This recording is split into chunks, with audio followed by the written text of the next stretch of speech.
Welcome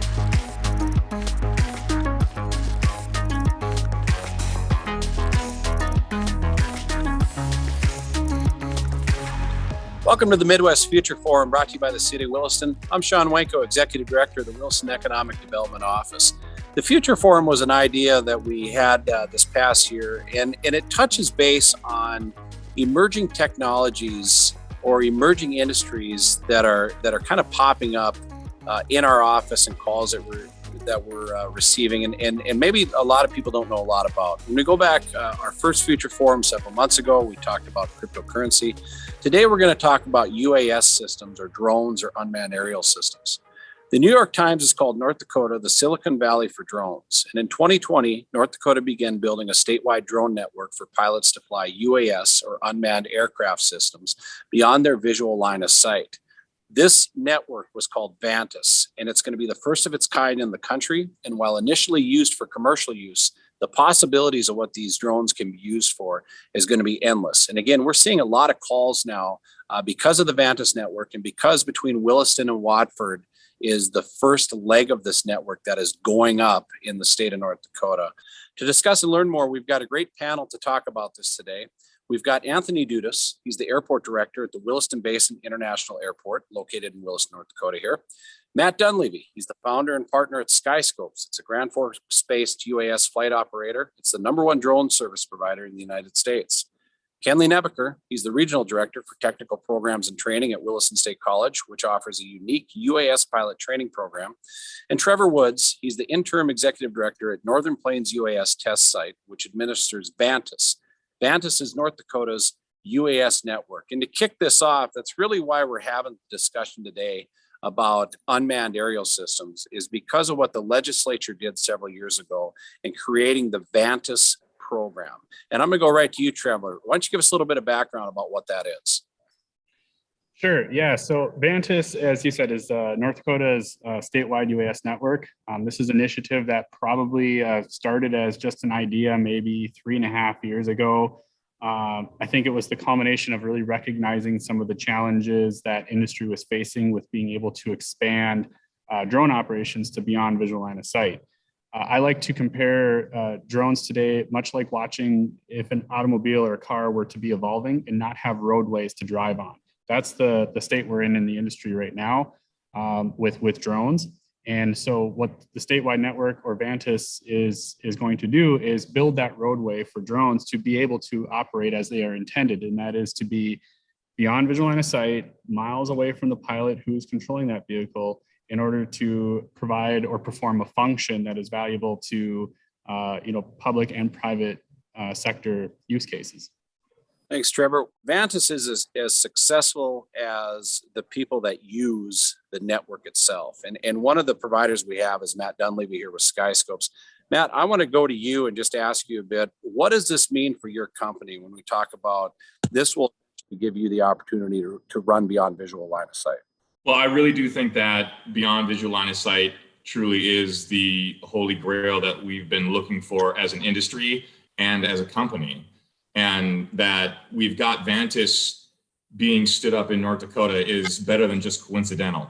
And this would literally mean the world to us to be able to fly beyond visual line of sight in advanced fashions that we have been looking at and only dreaming of for years. And it's not just my company, it's other different UAS organizations in North Dakota and across the Midwest, across the United States. The short answer to your question is, what would beyond visual line of sight mean? Everything. One thing that's going to take a unique skill set when we're talking about operating these crafts and the technology that comes with it. And I've had some great conversations with Kenley Nebeker with TrainND, and one of the unique programs that he is starting out there is called Ascent. And Kenley, why don't you talk a bit about that? I mean, what does that mean for UAS in the future? What sort of training is going to be needed, and what can you offer through Ascent? Thanks, Sean. Yeah, Ascent is really our TrainND's approach to training people and getting them ready to safely and efficiently and effectively operate UAS on this system. And we're really excited about it because what we have to offer is both a line of sight training option as well as a beyond line of sight training option. And so really nobody's touching this from a workforce training angle. There's colleges that are touching on beyond line of sight operations from a research angle and maybe a little bit of pilot training, but really there's so many aspects that go into being able to fly beyond visual line of sight, and it's actually a pretty complicated operation. There needs to be training in order for people to do that safely moving forward, and so we're committed to proving that can be done in a relatively short amount of time, and can be done at a lower price than what you would ultimately have to pay for your private pilot's license and things of that nature. So really excited about that moving forward, and think that we can really make a difference in building a workforce. I think that's what we've really realized is that there's going to be a huge workforce need here as Vantis comes online, and that holy grail that Matt mentioned is reached. The use cases just kind of grow exponentially with that, and with that comes a huge workforce need for people not just piloting but also crew members doing multiple other things that make a beyond line of sight, a beyond visual line of sight operation happen. And we're committed to providing that training to people. So very excited about it. Thanks, Kenley. And then also we had, talking today, I wanted to have our airport director, Anthony Dudas, on, because I look at now the rise in unmanned aerial systems. And with Anthony being part of the aviation industry that, you're 100 plus years old, an established industry, they're big brothers to the rise of UAS.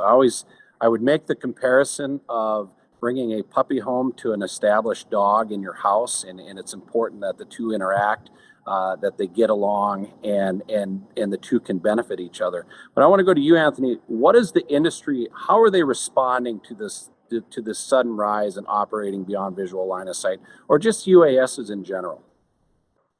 Well, thanks, Sean. And UAS is still really in its infancy in the aviation industry right now. As you mentioned and alluded to as we began, most people think of the quadcopters that you buy at Walmart and you're flying around and your children are crashing into your walls and homes and things of that nature. But more recently, the FAA has created Part 107, which allows for that commercial use of UAS for within line of sight operations. And what that allows people to do is make money with a UAS, whether that be through real estate or other options that might have a significant use case to utilize that drone for that activity. But as we're talking about today, Vantis is really leading the way of creating this beyond visual line of sight opportunity for all of these other incredible options and opportunities that Mr. Dunleavy and Kenley are working towards in the future. And it's coming at a rapid pace. And I have to say that the aviation industry, in my circles at least, are really enthusiastic about it, albeit with the appropriate amount of regulation and safety built in, which is exactly what Vantis is working towards.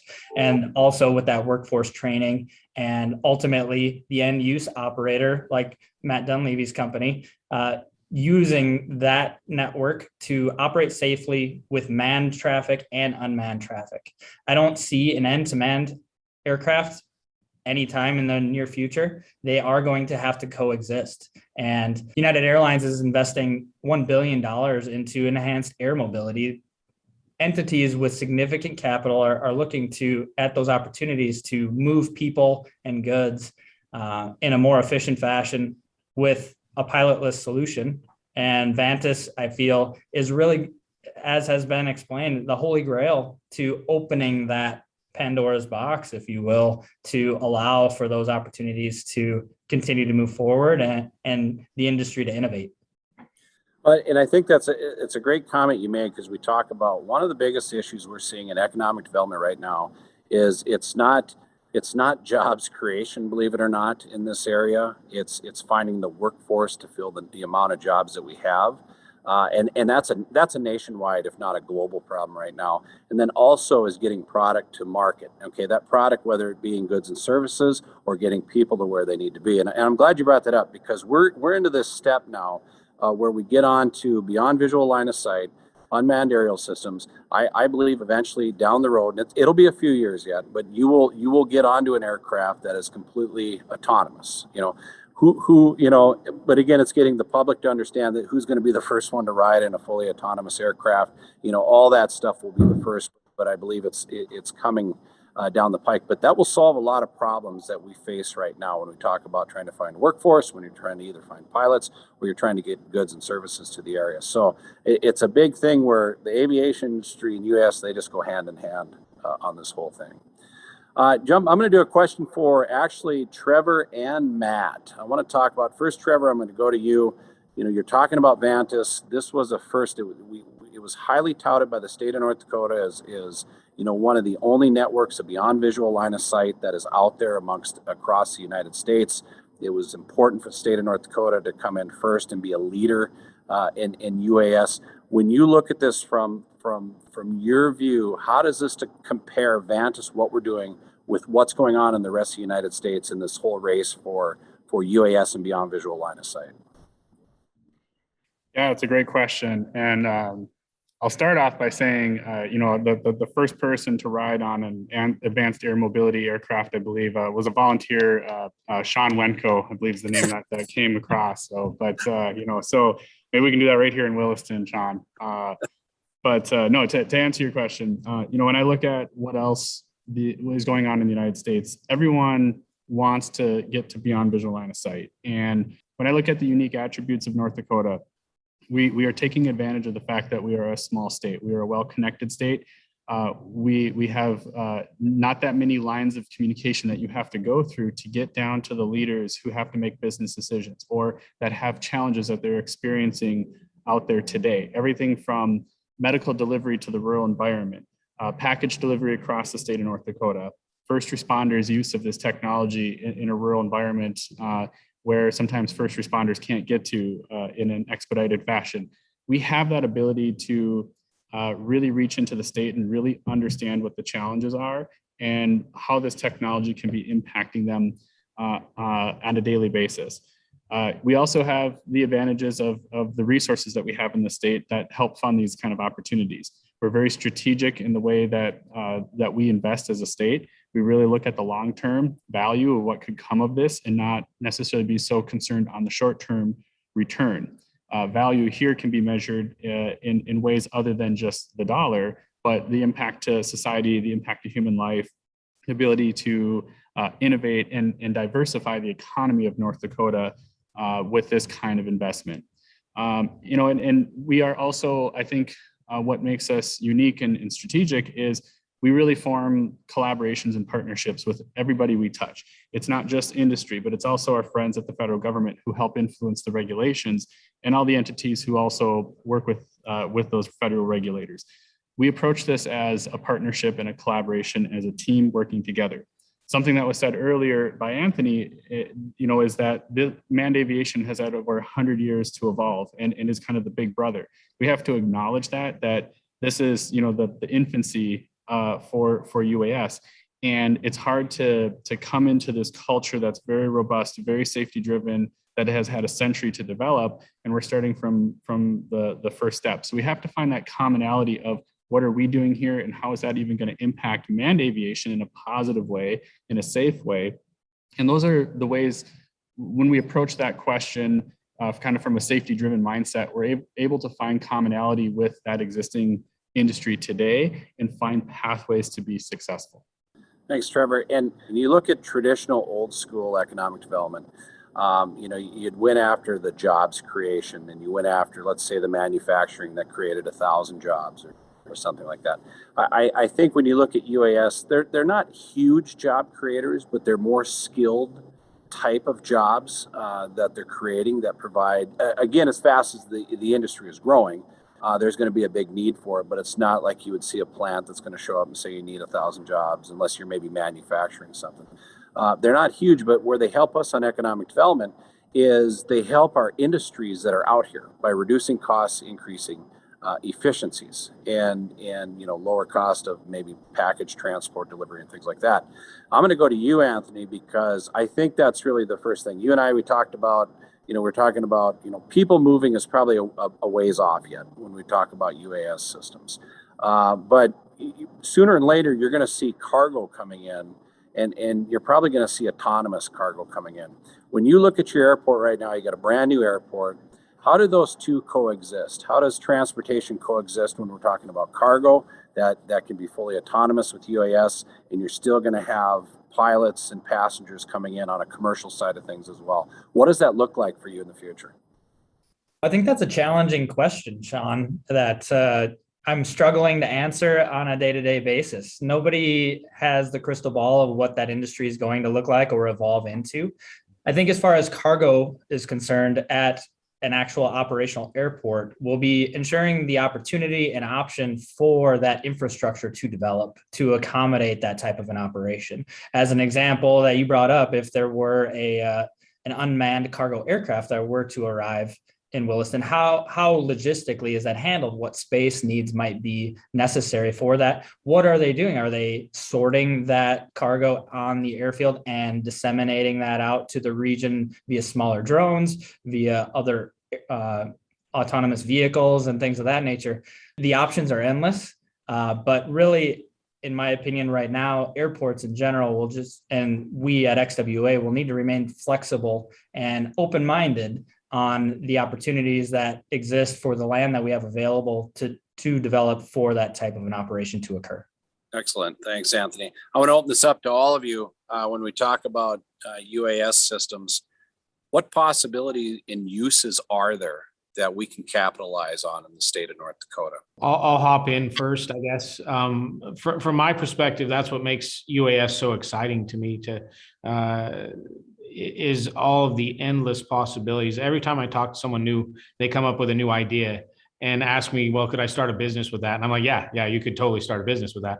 Saw an interesting statistic today that Unmanned Safety Institute put out, that agriculture on the ag side, that farmers that have adopted UAS for precision farming on average are cutting costs for raising corn $12 per acre. On average, are cutting costs $2 to $3 per acre for soybeans and other hard bean varieties. Real cost savings that are coming out thanks to the adoption of UAS for precision agriculture. I think that agriculture, there's just, and I'm the son of a farmer, so it speaks to me, but agriculture, there's a huge potential there within that.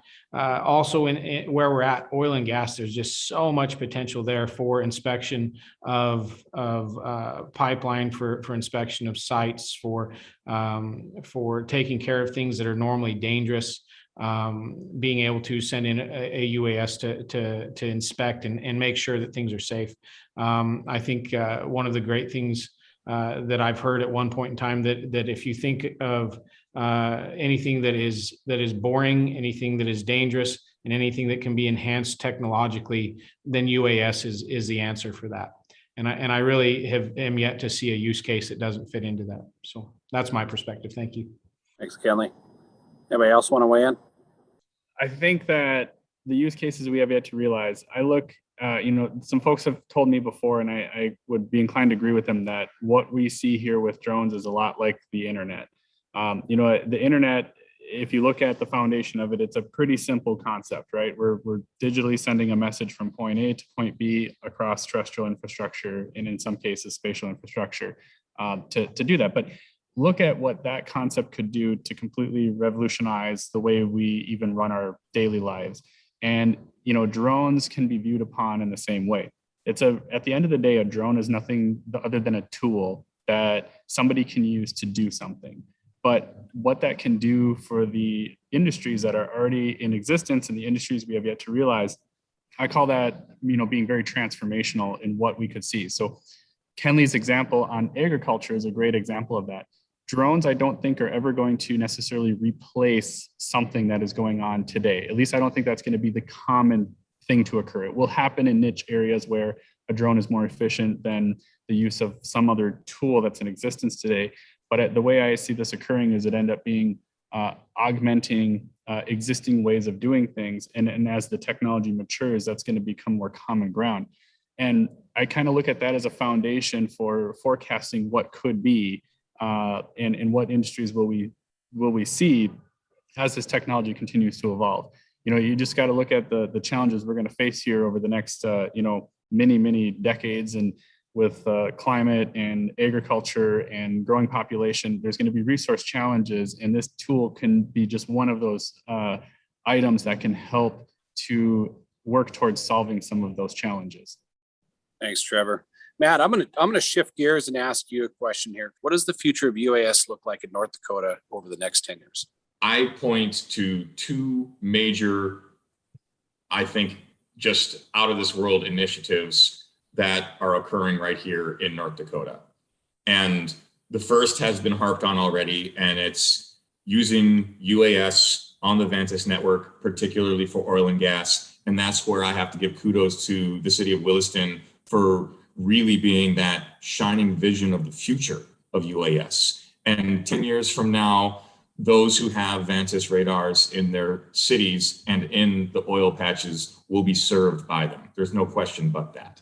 And then the other major initiative that is going to keep going for 10 years is particularly dear to me, as I am the honorary commander of the 319th Operations Group, which is all RQ-4 Global Hawks in the United States Air Force's inventory.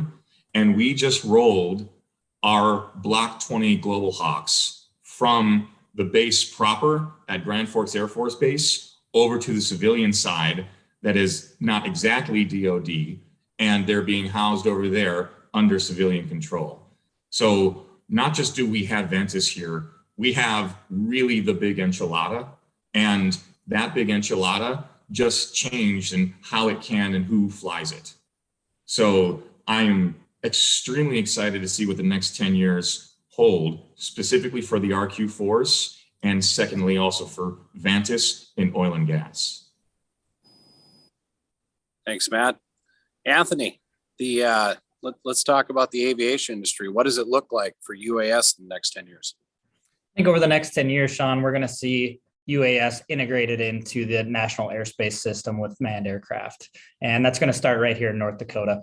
Obviously, the military's already begun that integration, and it's really that exchange into the civilian world. And Vantis is that key gateway to make that possible.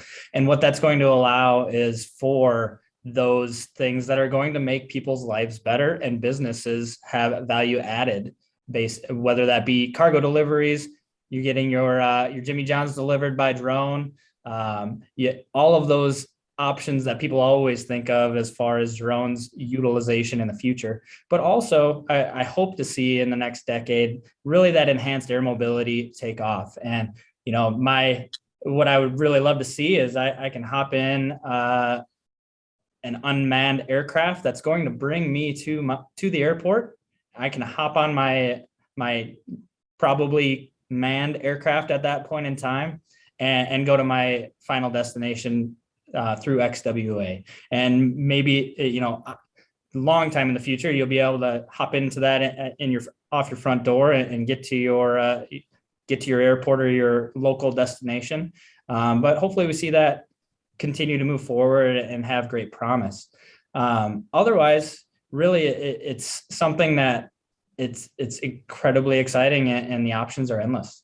Finally, Trevor, I'm gonna throw out to you this, Trevor. One, we didn't touch bases. What is the planned completion date to have Vantis connected statewide? That'd be the first question. And then once we get Vantis across the state, where do we go from there? It's a great question. I would say that I don't necessarily have a set date in which it is going to be completed out statewide. And there's a nuance to that. When we say this is a statewide network, the ability for Vantis to provide service is much like your cell network that powers your mobile phone. You're going to need service where people are going to be. So where the use cases are, What we see right now is corridors of infrastructure. You've got your roadway systems, interstates, pipelines, transmission lines, rail, all run along corridors that within the state that we can roll Vantis out to make sure that those areas are covered to enable those use cases. We will likely see other types of use cases throughout the state that will influence where Vantis will continue to grow and expand, whether that be in public safety needs or if that's in needs for transportation of goods and services such as cargo or medical delivery to rural environments.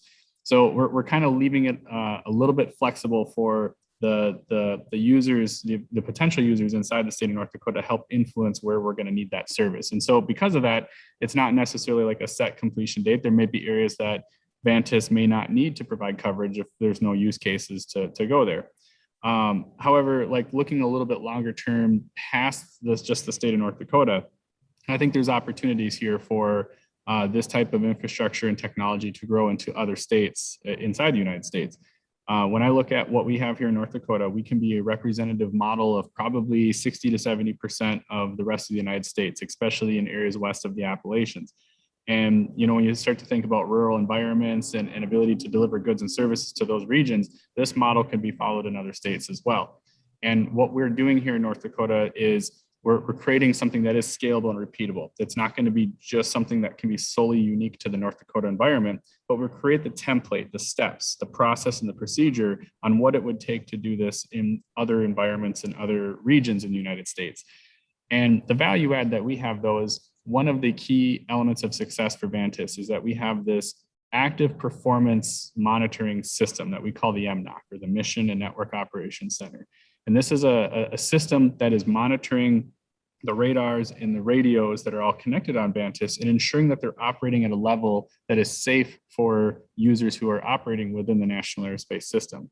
Since that investment has already been made and it is online, that is something that can be leveraged by other states that might have interest in rolling out this infrastructure. And it can come at a fraction of the cost instead of them having to install their own operations center. And they can choose to do that if that makes sense for their investment strategy as well. And so, the data on what that could look like, we're already seeing other states that are highly interested in what we're doing and reaching out. And we're seeing those opportunities of investments coming from other states to learn about what we're doing and seeing what they can do in their own particular environment. Perfect. Well, I appreciate. Gentlemen, I want to thank you all for taking the time and just to sit down and have a conversation like this that the public can listen to some of the opportunities and where this thing are going is really, really great that we can do this. So I want to thank you guys for your time. Again, if you're listening out there, if you're watching this podcast, you can find more information on willistondevelopment.com. Go under major initiatives. You'll see the link for the Vantis network, and it'll get you connections to all the guys that we're talking to here, and as well as connections about some of the topics that we talked to. Again, I'm Sean Wanko, Executive Director of the Economic Development Office for the City of Williston. Thank you guys for tuning in. I thank you to our panelists.